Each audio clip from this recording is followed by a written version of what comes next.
All right, we'd like to welcome our defending champion here at the Players' Championship, Jason Day, to the interview room here at the 2017 Players' Championship. Jason, you won in wire-to-wire fashion last year, the first player to accomplish that feat since Hal Sutton.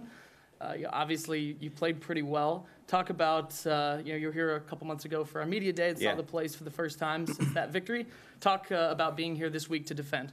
Yeah, no, it's obviously pretty special to come back as a defending champion. Yeah, like you said, I was here a month ago, for the media day, going over the changes. The course is in tremendous conditions right now. It was back then, and it is probably even better, today. So, with the upcoming weather that we have, how firm the greens are going to get and how fast the greens are going to get, it should be a tough championship.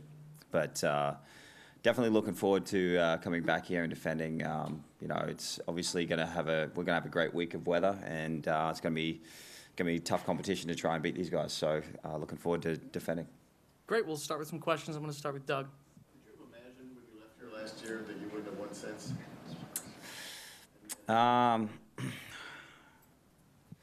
Yeah, I mean it's been a while. I mean, I'm trying to think. I mean, it's. I came close to the PGA last year. I could sense that being number one and all that stuff was getting pretty hard, mentally more so than physically. Just the mental demand that you have on you, the expectations, and it's very, very easy to get burnt out in a sense. So I'd love to win, every week, but unfortunately it's very, very difficult to do. And as you go through your career, priorities kind of change back and forth. And, with, what had happened earlier this year with some off-course stuff, my mind was kind of elsewhere, as you probably could imagine. And, once again, I was in the gym on Sunday with Jamie Lovemark, and I was explaining to him that I'm kind of in a rebuilding stage, and he kind of laughed at it because it's really funny to, in my position, be able to talk about rebuilding. And it's not in a sense of rebuilding to, get my game back to where it is. It's more so rebuilding to trying to get back to the top of the world.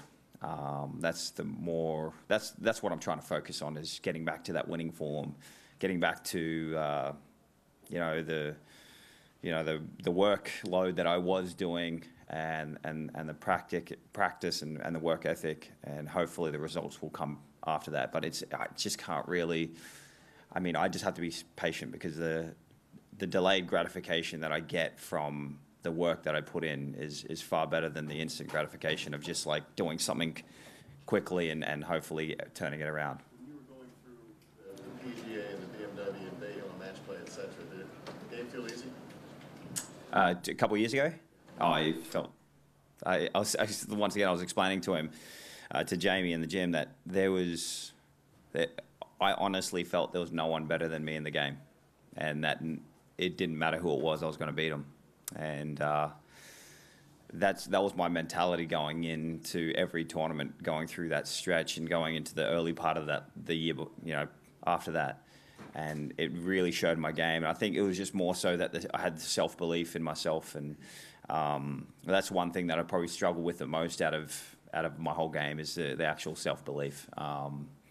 And when it's there, I usually play some very, very good golf. And, like everyone else, I mean, we'll kind of struggle with our certain things out here. But that's one thing that I'm always constantly trying to get better at each and every year. Gary. Jason, first of all, could you share how your mom's doing? Yeah, she's good. She's back at work. She's crazy, but she has to get tests every couple months, and so they want her back here. So I'm trying to get her back here. She doesn't want to come back. She's a very stubborn lady, as you can imagine. So she needs to come back here every 2 to 3 months, and we're trying to find some resources back home so she doesn't have to do the traveling, because it is a long trip to come back to Columbus, Ohio for some CAT scans and stuff like that. But long story short, is we just got to make sure that we stay ahead of this, and make sure that it hopefully doesn't pop back up. And that's the biggest goal for us, is to, make sure we stay ahead of it and extend the longevity of her life. So you couldn't keep her in Columbus? I could not. She wanted to get back home to work. Okay. And then the other thing, you well know, there's never been a back-to-back champion here. I'm wondering the nature of the golf course and the fact that it opens it up to almost anybody who's in this field to win. Do you think that might come into why there's never been a player who's been able to win this back-to-back? Yeah, well, firstly, it's there's a lot of history behind this golf course with regards to the champions that have played here. I think it's a very, very difficult golf course. Once again, we do have a little bit of weather here every now and then, but for the most part, it's a very difficult golf course at this time, especially with the Bermuda grass and with the current position of them actually thinking about changing the date. That'll change the way the grass plays and everything else, so that may change the way that I view the golf course as well, because I tend to like kind of overseeded ryegrass and more so than the Bermuda. But once again, I think what won me the tournament last year was I played the back nine probably better than most, probably best out of everyone in the field last year, and I think that's what holds the key to winning around this golf course, is playing the back nine best. So, but getting back to the question, I think there's no one that's defended. That's really surprising to me that no one has come. I don't even know if anyone's come close or not, but T5. T5. Okay, yeah. So that just goes to show how hard it is to come back and play this golf course, because it does test every aspect of your game. Not only the physical part, but the mental part as well. And if you don't come into a golf course like this sharp in both areas, then it'll really unfold out there. Right here in the middle, and then Karen. Rob Aller, Columbus. Going back to when you were number one, I think you were pretty adamant about that, with how important that was to you. Would you handle it differently? Now you said there was some pressure, and how would you do it differently? Or will you do it differently? Yeah, I think there's a few things that I'd probably show up a little bit later in the week to golf tournaments. And I think there's a you don't realize. I guess I didn't realize that once you got to number one in the world, the amount of demand from media, fans, sponsors, and pretty much everything else that entails being at a golf tournament and off course as well. So instead of taking 10, 20 minutes now, before maybe signing some autographs, you'd sit there for an hour and a half at some points.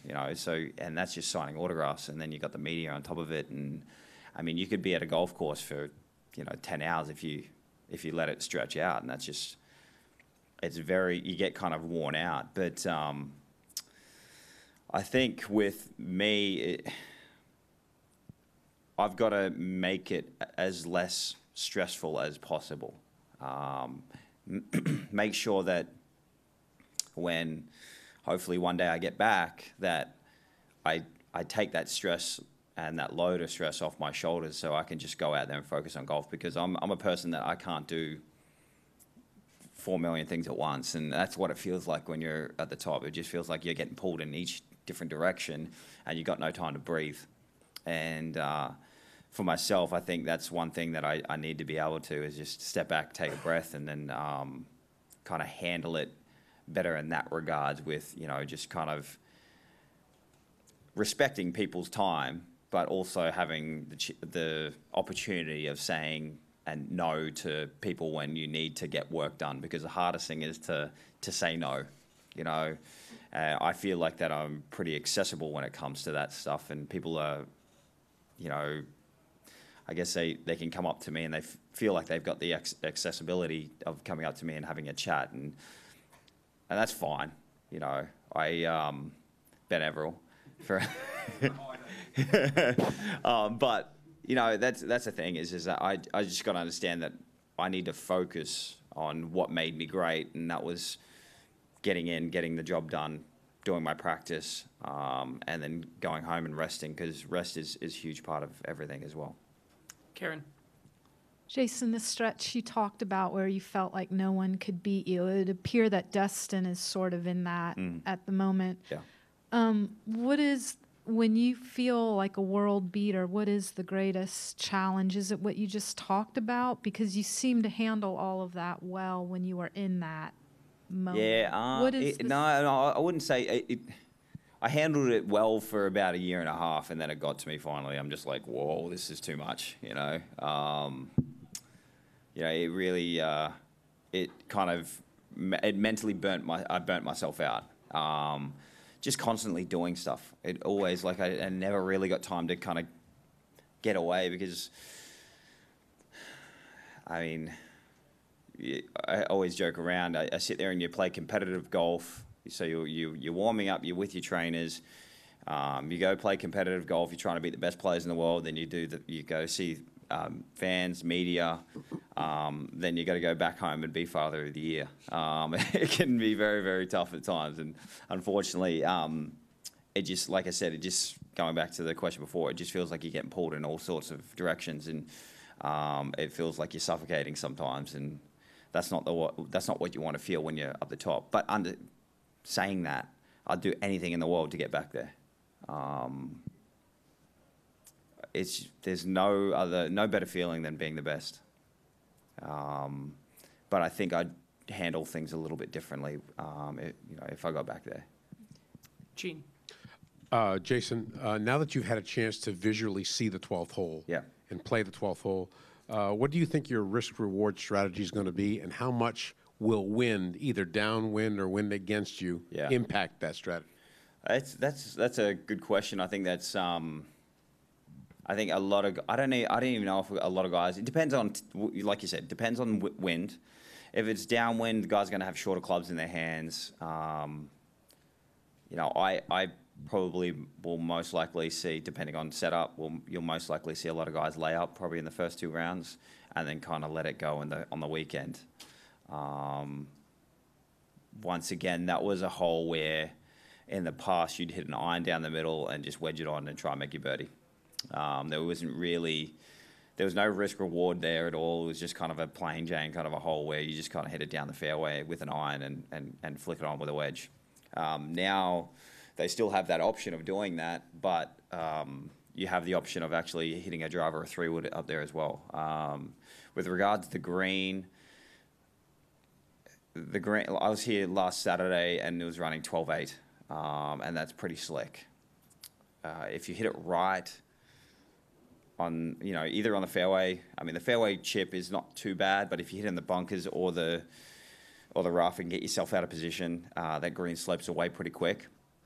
And I played it yesterday, and in some parts of that slope on the left, if you just dropped a ball and let it just kind of trickle down, it'll go in the water. So any sort of speed with anything is going to go in the water. Now, granted, if you do hit a shot to the green and you pull it, and you can drop it up there and try and get up and down. But once again, I think if you miss it right, I think it's a worse off miss than actually going left. As a follow-up to that, if you play conservatively, the approach shot to the green any scarier than it was before? No. There's certain pin locations, like a front left location. If you're way up there and you can't really spin it, that may scare you or tempt you to go right. But for the most part, if you position yourself perfectly off the tee, now granted you have to hit the fairway there. If you don't hit the fairway, then obviously it's very, very difficult to hit the green. But the actual shot after the tee shot is quite simple. But that's the risk reward in it as well. If you want to take it on and give yourself an opportunity to make a easier birdie, then you've got that opportunity now. But for now, I think I'm going to be laying up. I'll see how it goes on the weekend. Doug and then Evan. 2 questions, Jace. Where does your mother work? She works shipping, import-export, so. She likes her job. She must. I have no idea, mate.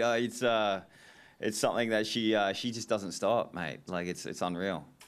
And secondly, what is the difference or maybe the challenge of getting back to number one now compared to the first time round? What's hard about it? What's harder about it? Of getting back? Well, Dustin Johnson's up there playing pretty well. That usually makes it pretty hard when someone hits it 350 yards down the middle and flicks it on with a wedge and holds all the putts. That's kind of what I was doing a couple of years ago. I think it's more so actually looking at the mountain as a metaphor, is that you're climbing that mountain again. And do you really want to climb that mountain? That's the biggest thing. Do you really want to go, you know what, I'm kind of happy being down at base camp right now. And base camp may be 3 in the world, or maybe 20 in the world, or maybe 50 in the world. You know what I mean? It just depends on what base camp you're at. And, being able to climb that mountain is very difficult, because sitting back and knowing that I've done it before and how much work I actually had to put into it and is tough in itself, because you're sitting there going, man, that's all I think about is golf, and that's all I wake up, sleep, and eat is based on golf and getting to number one in the world. But saying all this is great, but if you don't have the desire to get there, then just there's no use. You won't get there at all. So there's a mixture of everything, but desire to be the best has to be there. And for a moment there, after I lost my world ranking, number one world ranking, I kind of lost a desire to kind of be there. And I think just because I was mentally burnt out from everything that had gone on. Earlier this year with some distractions, finally I can kind of, take a breath and sit back and go, okay, I need to kind of start my trip back to, up the mountain again. I'll take a few more. Evan? Jace, you opened with a 63 and one wire to wire last year. How important are fast starts to you? How important is it for you to get a good first round underway? Yeah, very important. If you can get out to a good start, usually when you get off to a good start, especially like that, I shot 63. I can't remember what I shot in the second round. Ben, you'd know that probably. What did I shoot? One shot worse. Really? You were on record pace early, weren't you? Yeah. 63, 67, something like that. And the thing is that like when you get off to a good start, you don't have to. You don't have to take unnecessary risks when on the weekend. More so than when you're behind, you kind of have to kind of push a little bit. If you're out in front, you can just kind of play the conservative route, take your birdies when you can, just don't make any mistakes. And vice versa, when you're behind, you kind of have to press a little bit. And, it just depends on what you like. When I was a kid, I used to love, coming from behind and beating these guys. And now, I take either.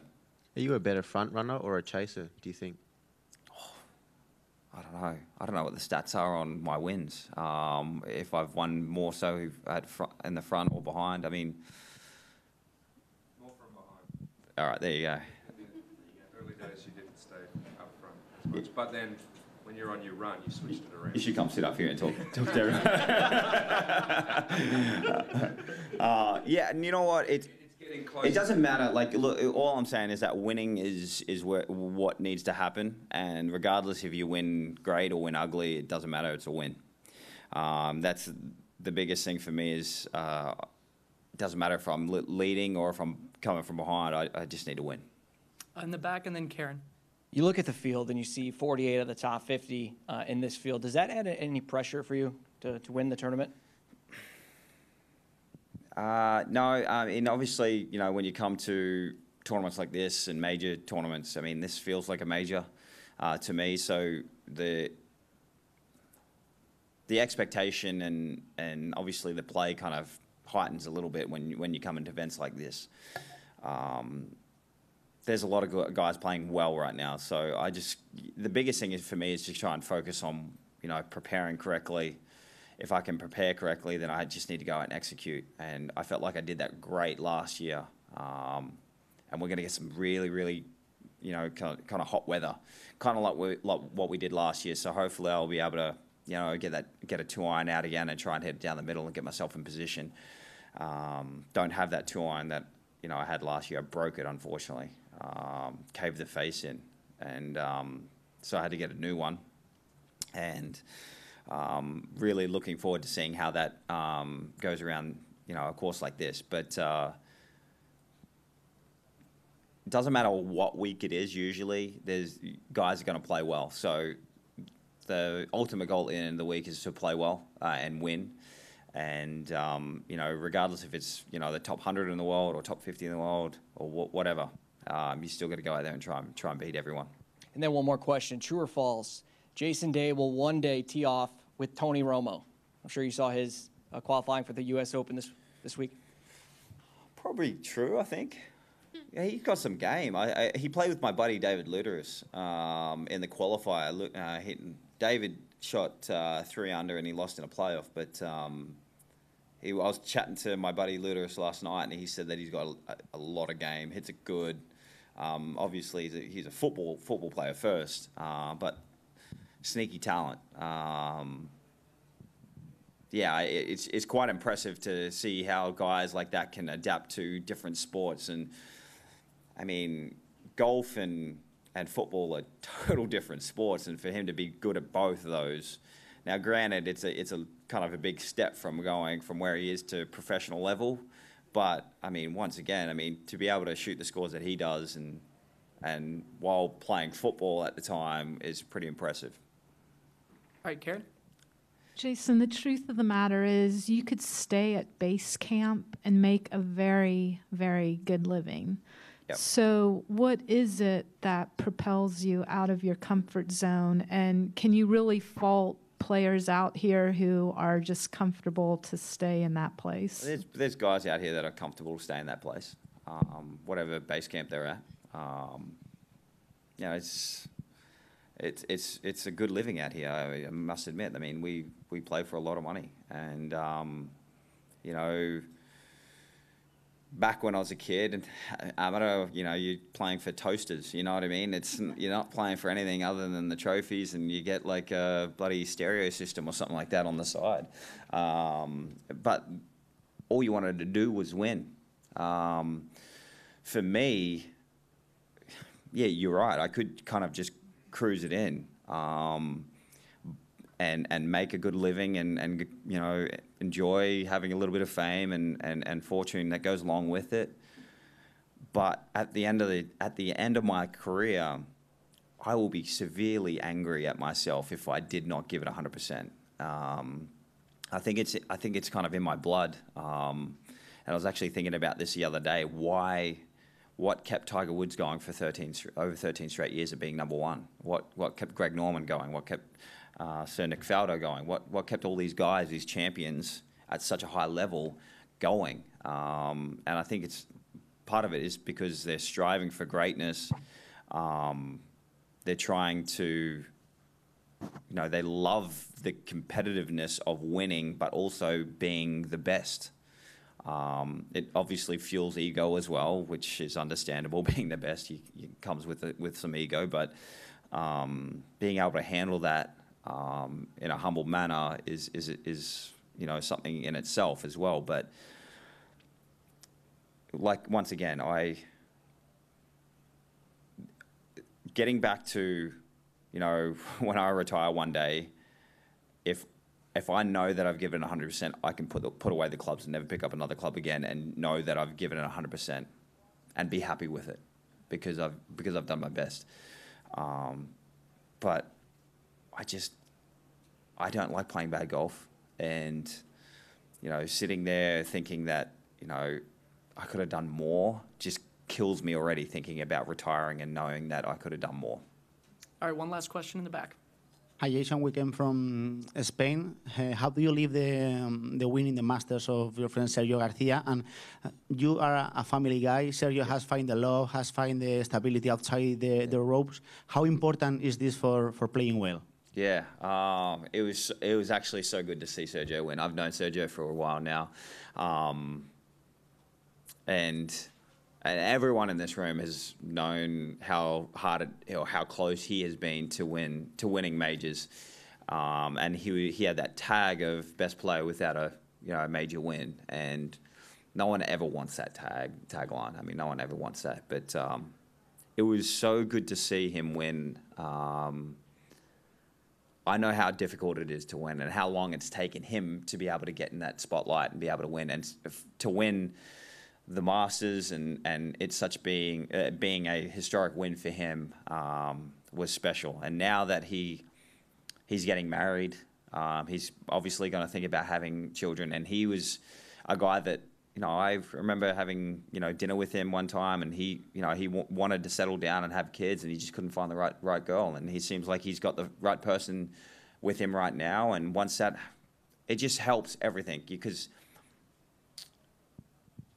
you need a good partner in life to be able to get you through the tough times. And if you have a great partner that's willing to sacrifice for you, and vice versa, it just balances everything in your life. And I think with Sergio and having balance in his life, he'll live a very, very happy life, but I think it'll help his golf game as well. So I'm looking forward to seeing how many kids he has. And obviously priorities are going to slowly change for Sergio as he turns into a family man, but also hopefully can focus on golf as well. But it should bring stability and balance in not only in his life, but in his golf game as well. All right, Jason, we'd like to thank you for your time this morning. Best of luck trying to become the first person to successfully defend here. Thank you.